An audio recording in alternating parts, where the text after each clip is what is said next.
our class, let us ask for the guidance of our Lord. Can anyone lead the prayer? Alimanya, please lead the prayer. Stand up.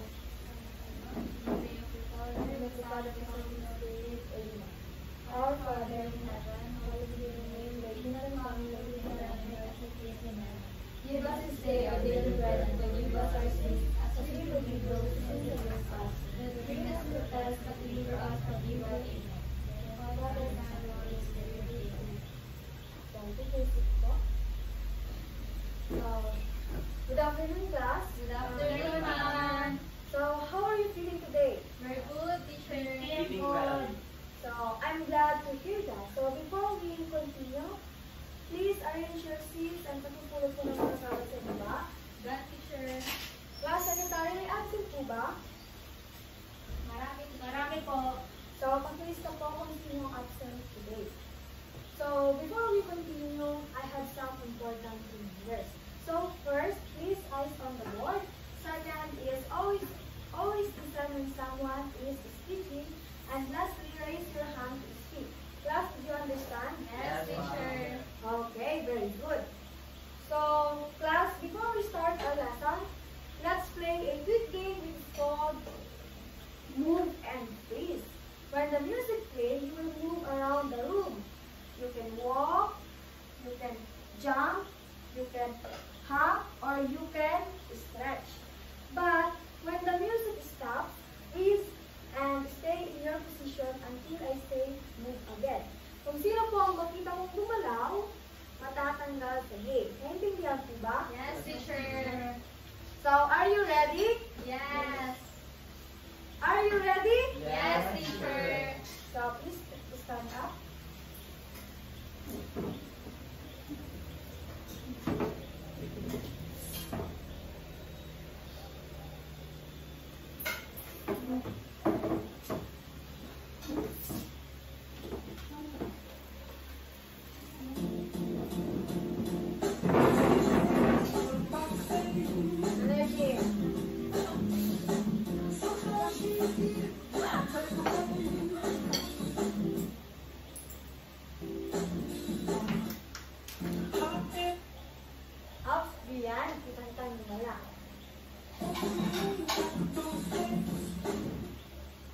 Ops, Aisa. Out ka na.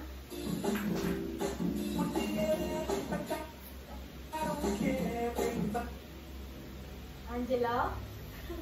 This is down.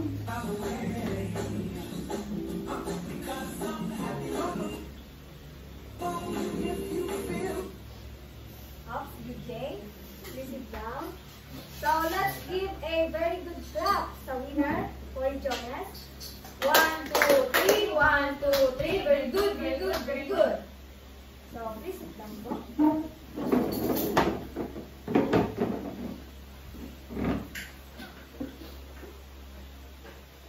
So good job everyone. So how did your body feel after moving? Angelo? Happy po, ma'am. Okay, so nice. I noticed how each of you move differently. Some of you move slowly, some of you move fast, and some of you move gracefully. So, did you know that in dancing, our movements can also show feelings like happiness, shyness, or respect? Yes, teacher. Okay, very good. So, today, we will learn a traditional Filipino dance. So, it is one of the most popular folk dance in our country. So, our lesson for today is about folk dance called Karinasa. So, before that, class, let's watch this short video carefully and observe what you see in the video.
BJ? They move slowly and gracefully. Very good. They move slowly and gracefully. So what props did they use? Angelo? They use fan and handkerchief. Very good. They use fans and handkerchiefs. So what kind of feelings do they show while dancing? Dian? They look happy and shy, teacher. Very good. They look happy And and shy. shy. So you all gave very nice observation. The dance we watched a while ago is one of the most popular folk dance in the Philippines called Cariñosa. So today we will learn more about its meaning, where it came from, and what it tells us about being Filipino. So class, have you heard the dance called Cariñosa before? Yes, ma'am. Yes, ma'am. So I saw already on the television. Very good. So,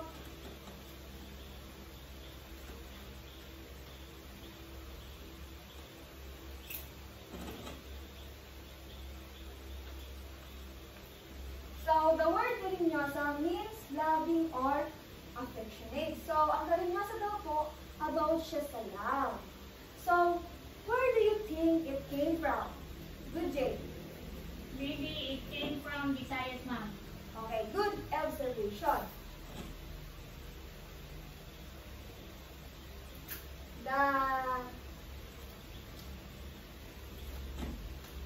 So it is folk dance that originated from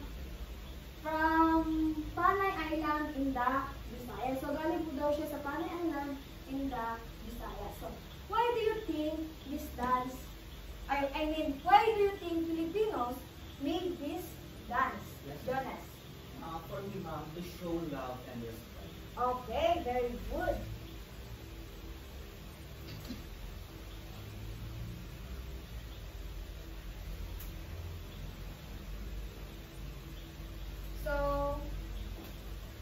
So it is a dance by a man and a woman using fans and handkerchief to express affection and courtship. So ito po ay isang sayaw by partner. May isang babae and may isang lalaki. Ang gumagamit po sila ng fans for female and handkerchief naman sa lalaki. So dito po nilalagay kapag sa lalaki. So it is performed in 3/4 time rhythm and shows Filipino values of grace, respect, and love. So through this dance po, we can see how Filipinos express their feelings in a modest and graceful way. And graceful way. So now that we already know the meaning and the background of the Cariñosa, let's try how it is danced. So we will start with the basic steps of Cariñosa. So please stand up and follow me. So, pagkilid po ng mga upuan.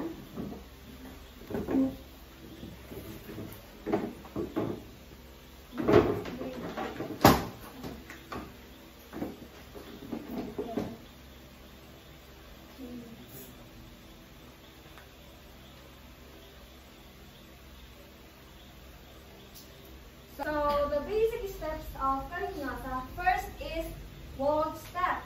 So, ganito po siya. Sa lalaki, dito po yung hawak, and sa babae, dito po. Sa babae. So, first step, step right, close left, step right.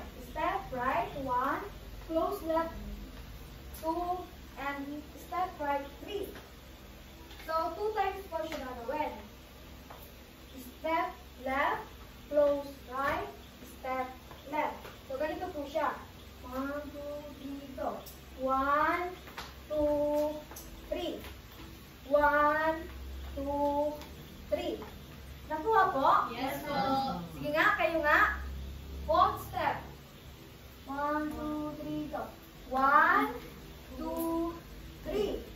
1, 2, 3. Very good. The second step, we have the point step. So, point right foot forward. Bring it back beside left.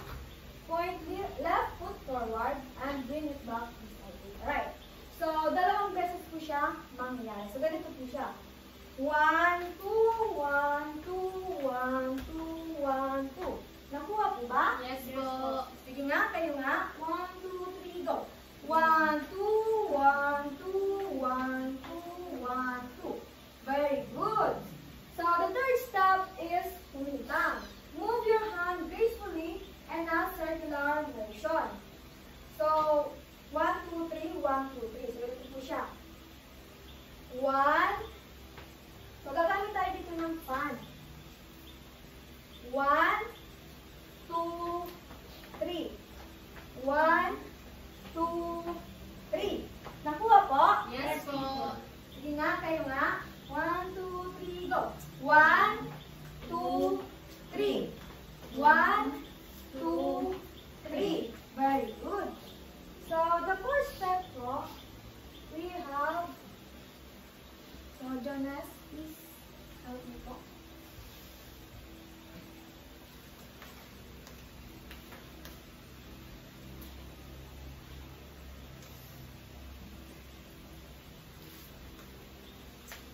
So, the first step po is turn and face partner. Do 2 walks step while turning. And yung bilang naman po niya, 1, 2, 3, 1, 2, 3. So, di ba kanina nakaharap kayo? Ngayon, mag-turn kayo, turn, then harap sa partner. Okay, partner. Yan, ganyan. Then, do 2 walk step. 1, 2, 3, go. Yung first step kanina. 1, 2, 3, go. 1, 2, 3. 1, 2, 3. Nakuha po? Yes po. Sige nga. Try nyo nga. 1, 2, 3, go. Turn. Turn muna. 1, 2, 3. Turn. 1. 1, 2, 3, go. 1, 2, 3. 1, 2, 3. Very good. So, the last step, bow or curtsy, hold position and bow gracefully. 1, 2, 3, go. Good, oh? Yes po. So, let's try with music.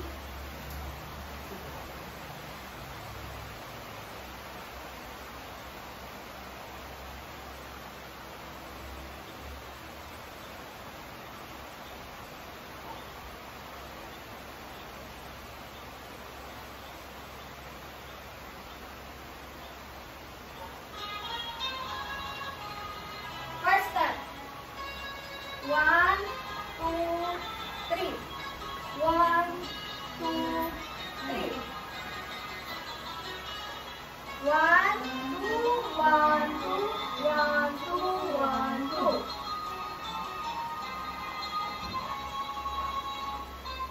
1, 2, 3. 1, 2, 3. Third. 1, 2, 3. 1, 2, 3. So, very good.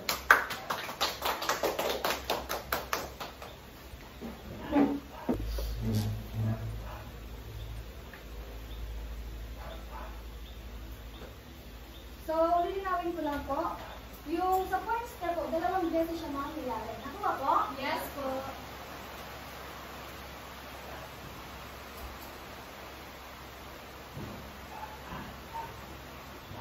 So now let's apply what we have learned. I will divide you into 3 groups. So since madami pong absent today, I will divide you into 2 groups. So the first group po, Isaac, Jonas, and Dian. And the second group po, Angelo and DJ. So each group will show the basic steps, graceful movement, and the proper use of props such as fans and handkerchief.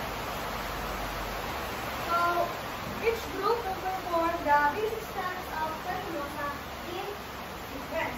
So here's the rubrics book.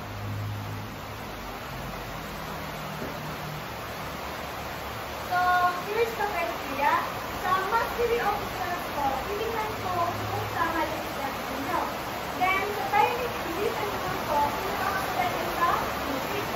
And sa grade and expression, kung ano yung tama na lang mo. Then, sa teamwork or organization, kung ano yung tama na. And lastly, use of prop kung tama yung gamit mo ng prop. So, I will give you 5 minutes to prepare and practice with your kids. Let's begin.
So, class, are you ready?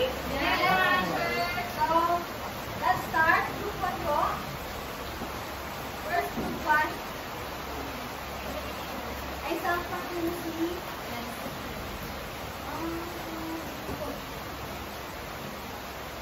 So, energy po.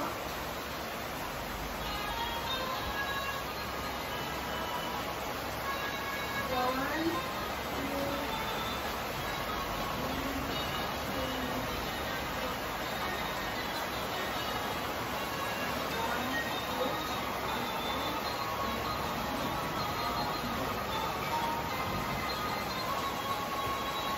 So, wait lang po. Ipakita niyo yung binigay ko ng prompt. Here. Ay, Kumaya ko yung ako. Kapal na ako sa voice. okay yung prompt niyo. Itatuloy mo yung prompt. Sure.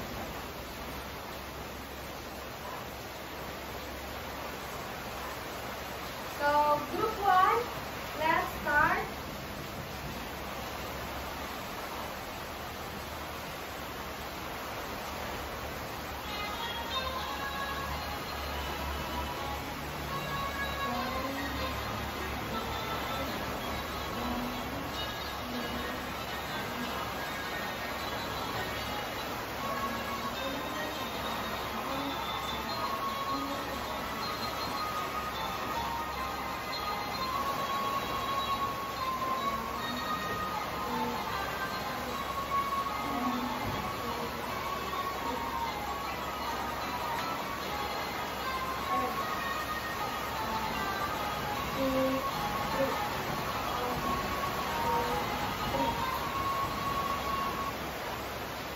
Very good. Let's give a fireworks clap. 1, 2, 3. Angelo, please. Sabay ka po. 1, 2, 3. 1, 2, 3. Boom. Isa pa. 1, 2, 3. 1, 2, 3. Boom. Very good. So next group, group 2. Please come forward. Are you ready? Yes, ma'am. Already. Okay, let's start.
bit of Cariñosa. So now I have some questions. So why do you think the dancers in Cariñosa move slowly and gently? Again, why do you think the dancers in Cariñosa move slowly and gently? Isaac? Because it shows respect to each other and being polite. Very good. So the dancers move slowly and gently because Cariñosa is a dance that expresses love and respect. So how does the Cariñosa show love and respect between the dancers? Okay, Ian. The man and woman dance facing each other. Very good, Ian. Another answer. So they use the pot and the 100 feet to show care. Ano po? Pakilakasan? So they use the pot and 100 feet to show care. Okay, very good. So the Cariñosa shows love and respect through graceful action like dancer face each other, bow, and they use props to express affection respectfully. So if you could perform in front of others, how would you show it is part of Filipino culture? Isa? For me, teacher, I will dance gracefully in the Filipino costume to represent our culture. Very good. So dancing proudly shows your love for Filipino culture. So ngayon po, magkakaroon tayo ng short quiz.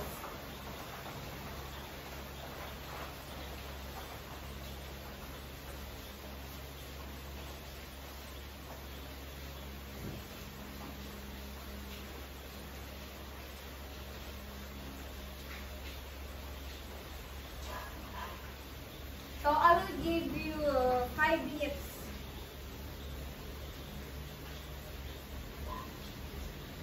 Kapag may tapos na, pwede na pong ipasa.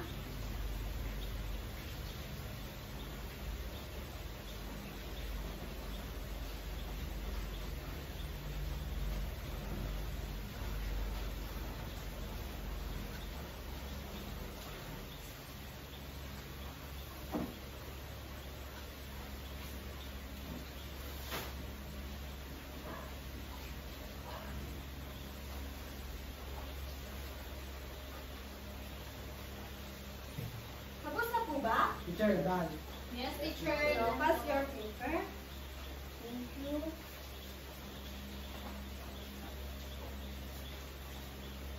So, now class, I have assignment.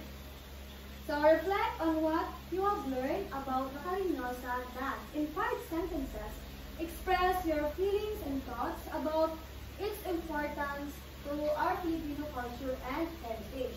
So, you may begin with your reflection with, I realize that the Cariñosa dance is important because. So, susubukan mo po sila. So, that's all class. Class dismissed. Thank you po. My teacher. Bye, teacher. Ingat po kayo.